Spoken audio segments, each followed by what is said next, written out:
morning, everybody. How are you? I love your mug. Oh, thanks very much. Special artistry on the front here. All right. Well, good morning, everyone. Today, the President and First Lady are visiting North Carolina and making two stops.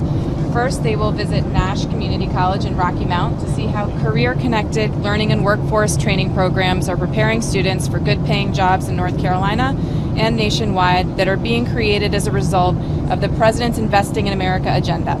Nash is part of a coalition of North Carolina schools that received $23.7 million from the President's American Rescue Plan in August of 2022 to train North Carolinians for clean energy careers. The President and First Lady will hear from students at Nash who are preparing for jobs in clean energy and advanced manufacturing, jobs that require some post-secondary education but not a four-year degree. A lifelong educator, the First Lady has been a strong advocate for community colleges, career-connected learning, and pathways to good-paying jobs. Later this evening at Fort Liberty, President Biden will sign a new executive order that directs the federal government to take nearly 20 new actions that support military families and strengthen the federal government's ability to recruit, hire, and retain military and veteran spouses, caregivers, and survivors. Fort Liberty is home to the largest military spouse population among all of our military installations. The President and First Lady, as a military family themselves, recognize the resilience of military families as essential to the recruitment, retention, and readiness of our armed forces. This is why, since day one of this administration, Dr. Biden, through her Joining Forces initiative, has worked to eliminate barriers to employment and increase economic opportunities for military families. And it's why, alongside Dr. Biden and military-connected spouses, the President will today sign one of the most consequential executive actions ever taken to support military spouses who want to continue their careers. After the remarks program later today, the President and First Lady will also meet privately with some military families. And then just a quick look at the week ahead. The President has a busy week coming up. This weekend, he'll remain in Washington, D.C. On Saturday, the President and First Lady will host a Pride celebration with Betty Who on the South Lawn of the White House. On Monday morning, the President will host College Athlete Day at the White House, celebrating women's and men's NCAA champion teams from the 2022-2023 season. Later, the President will welcome Jens Stoltenberg, Secretary General of NATO, to the White House to discuss the upcoming NATO summit in Vilnius, Lithuania. In the evening, the President will deliver remarks at a Chiefs of Mission reception in the East Room. And on Tuesday, the President and First Lady, as you may have seen yesterday, will host a Juneteenth concert on the South Lawn. This concert will be a celebration of community, culture, and music, and the Vice President and the Second Gentleman will also attend. Next Friday, the President will travel to Connecticut, more details forthcoming. And on Saturday of next week, the President will travel to Philadelphia, Pennsylvania, and deliver remarks at a political rally hosted by labor leaders. Later that day, the President will travel to Rehoboth Beach, Delaware, where he will remain on Sunday. Amr? Thanks, Olivia. Does the President have any reaction to the Trump indictment? And then secondly, does the President have confidence in Attorney General Garland and Jack Smith to oversee this case? We are just not going to comment on this case and would refer you to the DOJ, which runs its criminal investigations independently. Sorry, quickly, just to follow up on that, I know you don't want to comment on the case, but what does the White House tell Republican critics who are now increasingly saying the DOJ has become politicized? Well, this is a president who respects the rule of law and has said that since day one. That's precisely why we're not commenting here. He believes in respecting the independence of the DOJ and protecting the integrity of their processes. And that's, again, why we'll leave it there. I have a follow-up on that. What do you say to concerns that Trump indictment is bad for the U.S. reputation around the world? Look, the rule of law is a bedrock principle of our democracy, and we're going to respect that, and we're just not going to have comment on this today. Olivia, Republicans are charging that the timing is suspicious on the indictment because of those Burisma FBI documents coming out the same day. Can you at least comment on whether there was any kind of coordination between the DOJ and the White House on the indictment? Again, we're not going to comment on this. I will tell you, though, that and confirm, as we've said overnight, that the President, senior staff found out just like everybody else last night, no advance knowledge that this was coming, found out from news reports just like everybody else across America. Olivia, are there preparations underway to respond to possible demonstrations around the indictment of the president? Look, we're always prepared. I don't have anything specific to share with you on that. And truly beyond this, I just don't have any comment. Have you been in touch with local authorities in Miami at all about? I don't have anything to share specifically on this at this time.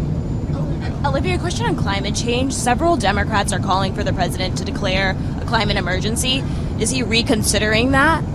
I don't have any new action for you to announce for you today with respect to that, but I would just point out that the president has launched the most aggressive and ambitious climate agenda of any president in history, and he just successfully protected the most significant climate investment in our history through the Protecting the Inflation Reduction Act from Republican efforts to roll that back and cut it.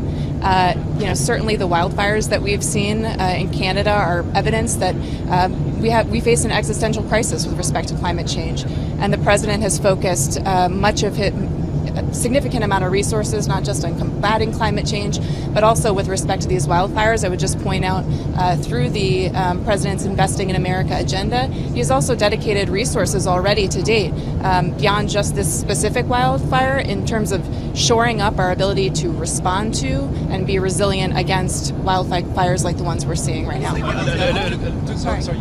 Olivia, again on the fires, to follow up, have there been any specific lessons from the Canada situation, perhaps about some kind of early warning system for the future, or how to get more resources moving across the border? Well, I'm glad you asked about that. There has been some criticism that it's been a little flat-footed. I mean, I know it's a big, natural disaster, but...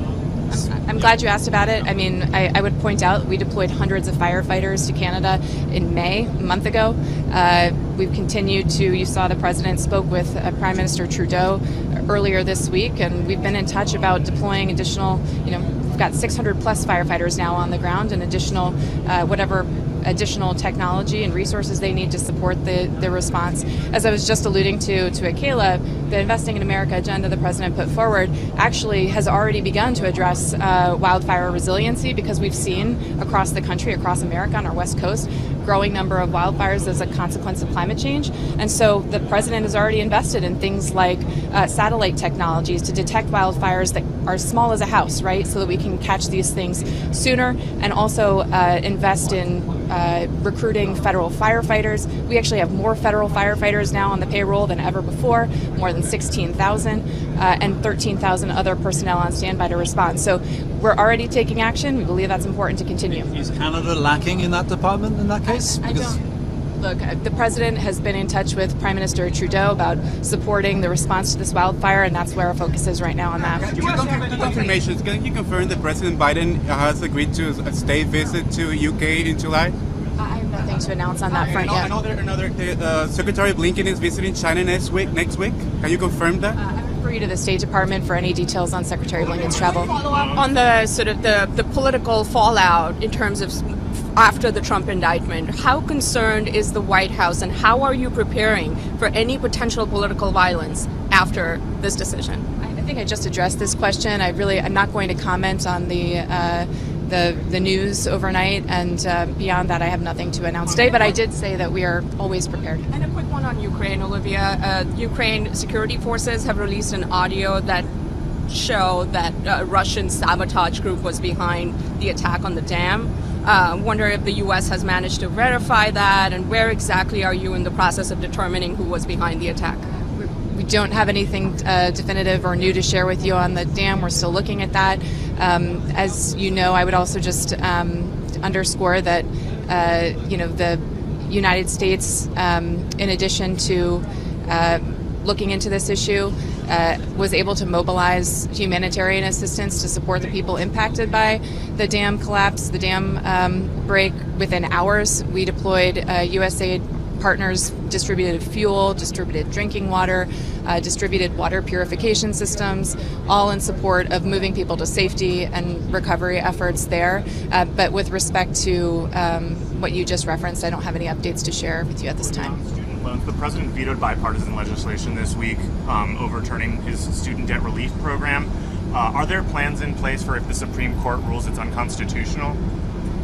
I don't have anything to share at this time. Our focus is on the strong legal arguments that we've made at the Supreme Court. We believe that this is an imperative program that provides critically needed breathing room to thousands of student borrowers who needed a little bit more room as we came out of this pandemic. So we're focused on we're confident in the legal arguments that our team made on our behalf, on behalf of this program in this case, and I'll leave it there for today.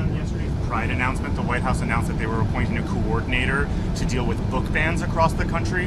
How will that coordinator be empowered to deal with book bans at the state and local level across the country, and how will they sort of pick up on them? So, as you may be aware, in 2022 we saw more book bans than any year on record. Most of these book bans targeted LGBT people and communities of color. That has a deleterious impact on both our students' ability to learn. It certainly infringes on their freedom to access information and has the impact of isolating particular individuals and groups. And as you heard the president talk about yesterday, we're concerned about how this might impact the civil rights of students across the country.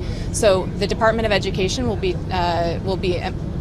establishing an office of a coordinator to reach out to school districts, school officials, school administrators across the country to inform them about how these book bans might infringe on students' civil rights. And with respect to any additional details on how that might come together, I'd refer you to the DOE. What authority would that coordinator have, though, if local school boards are the ones banning these books?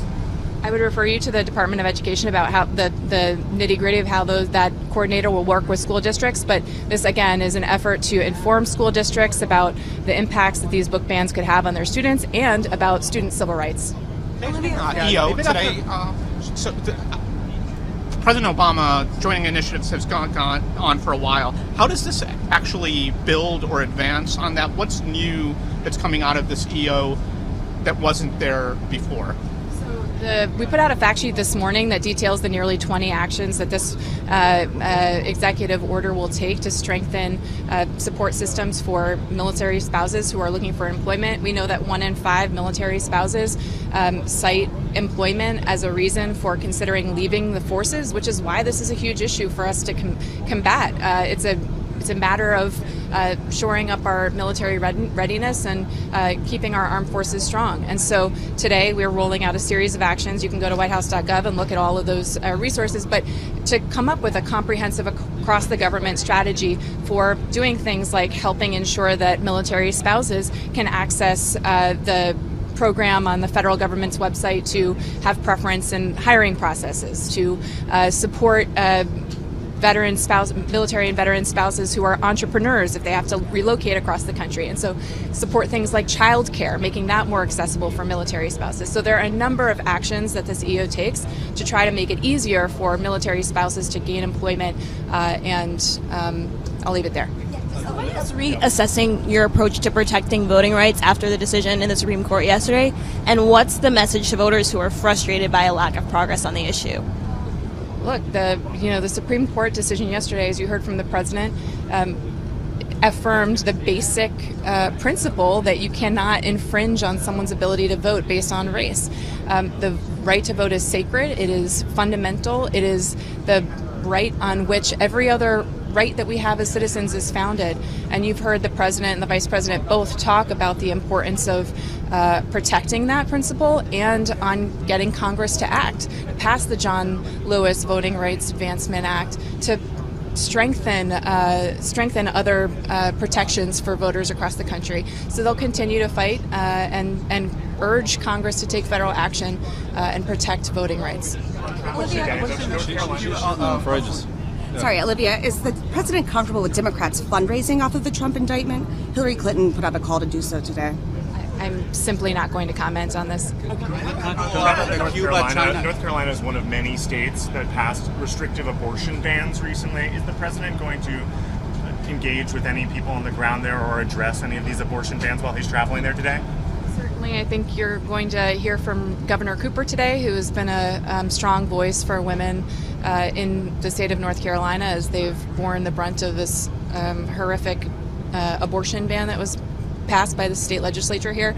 And of course, the president and the vice president are going to remain remain vocal about the need to protect women's access to basic reproductive freedoms in our country and to stop these bans from taking place across the country. And the president will continue to fight for Congress to pass the codify Roe into law. Will he address policies in the state today? I don't have a preview for you on that. China spy base in Cuba.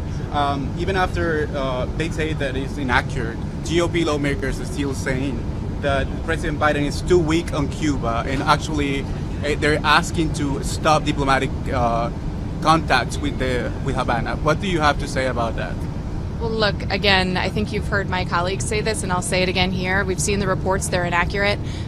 Certainly, we are aware of Chinese presence in the Western Hemisphere, deeply concerned about that unwelcome presence, and particularly with respect to any projects that could have military implications. But certainly, we also feel that we are confident in our ability to respond and meet our security needs here and around the world. But is President Biden too weak on Cuba? What do you think about that? I have to leave it there. Thanks. Thank you.